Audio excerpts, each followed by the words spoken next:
Dreyman's registered typewriter is a black Torpedo 18. It uses typeface large pica, classic design, flat top, glass keys. It sits quietly on his desk, an alibi to prove Dreyman's innocence.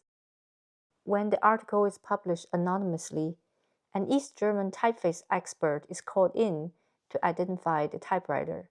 Yes, this is a real job. One by one, he rules out suspects, including Dreyman, because the fonts don't match. This scene shows how far the Stasi would go to track down a political criminal.